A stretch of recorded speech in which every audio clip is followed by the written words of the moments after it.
Cool, so I'm going to come over here and I'm going to say d minus 4 equals kc. And remember, we're solving for the slope, which is k. So we're going to divide by c. Cool.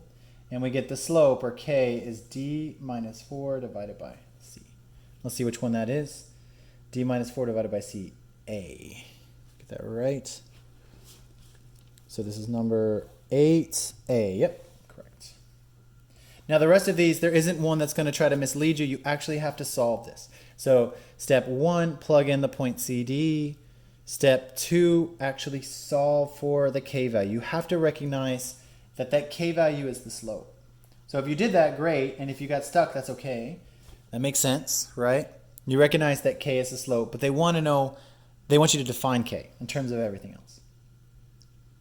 Okay, awesome. Hopefully everyone's done fine so far. Let's see here. Number 9. So they give us some crazy system of equations again. K is a constant, x, y are variables. For which value of k will the system of equation... Okay, so same as before. We've done this on the previous test. So we know no solution means what? It means that if we try to eliminate variables up here, that we should get some false statement. We should get like 1 equals 3, which is definitely not true. So no solutions means that we need to eliminate both, and we need them to disagree with each other. We need it to be something equals something, and that's obviously not true. So I'll put up here that we're looking for a false outcome. Cool. Let's see if we can create a false outcome here. So if we just sum these dudes, we need this to cancel and we need that to cancel. Let's see what's happening. We need the y's to cancel as well. So this is going to be harder than it looks. We're going to have to multiply both of these equations so that the y's cancel, right? Since there's no variable in the y's. So let's go multiply by 5 and 3, right? So let's say like 5kx minus 15y equals, and then 5 times 4 is 20. Cool. So I multiplied this top, here are the instructions. I multiplied this top one by 5. Cool. And now I need to multiply this bottom one by 3. And the reason I'm doing that is because I want my y's to cancel. So 3 times 4, of course, is 12x minus 15y equals 21. So I just multiply that through. Now, if we subtract these two equations, what do we get?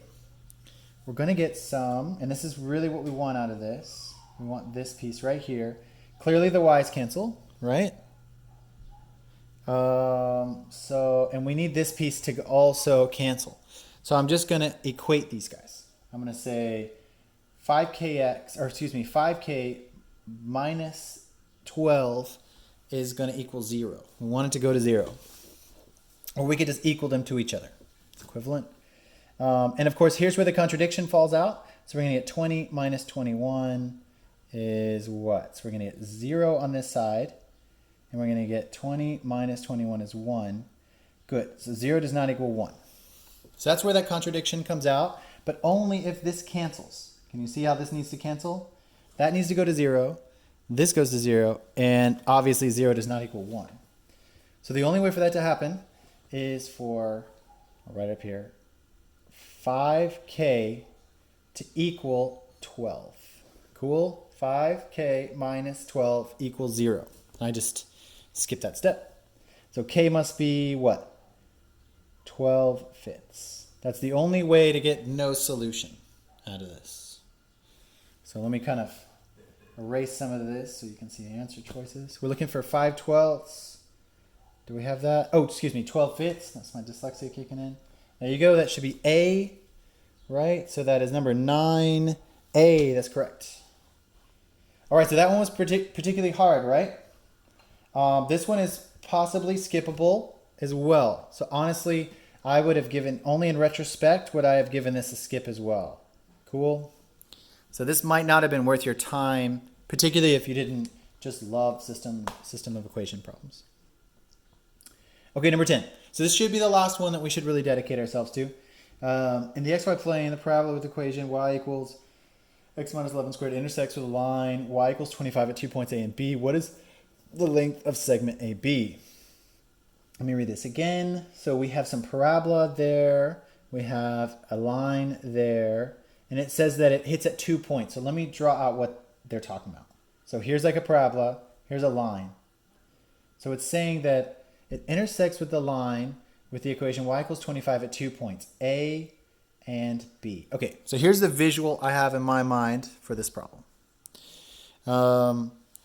So what is the length of segment AB? So they made this quite hard. They want to know this length. Okay, another one you might skip because this is going to be hard, but I'll play this out for you. So how could we figure out right where these 2 points are, A and B? So we need two answers basically. So let's see if we can just quickly see if these just kind of fall out, which they won't. It's going to take some time. So let's see, let me zoom out, let me get some space. Good. Hold on a second. Okay, this is plenty of space.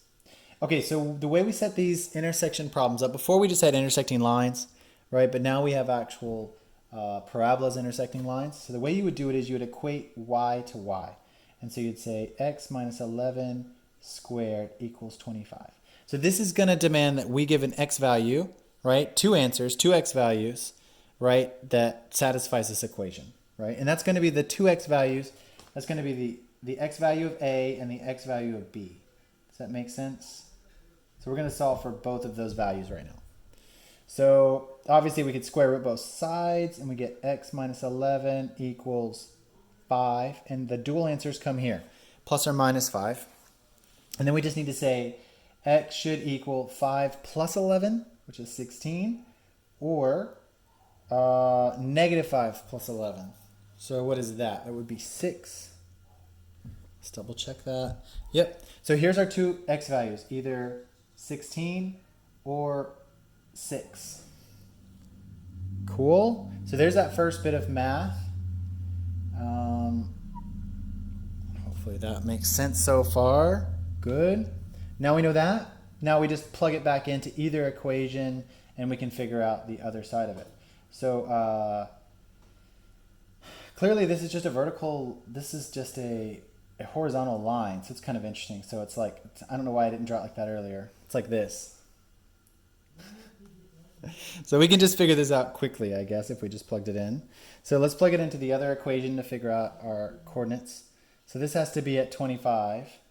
So our y value is 25, 25. It has to be, right? Because look, this line never changes. Its y coordinate always the same. So then once we know that, we need to know our x coordinate here is 16 and this is 6. So what is the distance from 16 to 6? 10. So this length here is 10 units. Okay, that's it. That actually did fall out faster than I thought. So let's see if there's an answer 10 in here, which there is. So I would choose A, 10A. Yep, correct. Okay, hopefully that helps. Let's move on to 11. Oh yeah, I remember this problem. It's quite large. Okay, here's number 11. It says in the figure above, K, L, and M intersect the points if x plus y equals u plus w, which of the following must be true? Okay, this is a really strange question, but let's do it. So all of these intersect at a point if x plus y, so let's highlight this, if x and y, right, equal u plus w, cool, that's those. So let me put check marks. This plus this equals this plus this. Cool. What do we know? So we know just by virtue of vertical angles that x equals t, right? And y equals u. Cool. And then vice versa, w is z and u is y. Okay, so we know a handful. Let's write down all the things we know, right? So does x equal z? Does x equal z? Well, let's play this out. What did they tell us up here? So x plus y equals u plus w. Okay, so we have to kind of manipulate these equations to get some kind of answer that makes sense. So we're testing, does x equal z? Can we get this outcome? So let's play around with it. We know we want to preserve x and z. So there isn't even a z here, so that's not possible yet. Let's see if we can do this another way. Let's see if we can introduce z into the problem. So w is a vertical angle for z. So we could switch this out for z here. So let's rewrite it. We could say x plus y equals u plus z. Now we have an x and a z. Excellent. We just need to get rid of u and y. Now let's hope that they're the same. Yep. So u and y are vertical angles. Notice that u and y are vertical. So they will just cancel. They're the same thing. So that means statement 1 is possible. Cool. So we just substituted our vertical angles into the initial statement, and we proved that x does equal z. So does y equal w? Let me put a little w, or a little check. Does y equal w? Let's see, y equal w. Okay, we don't know yet. Same exact problem. So let's say x plus y equals u plus w.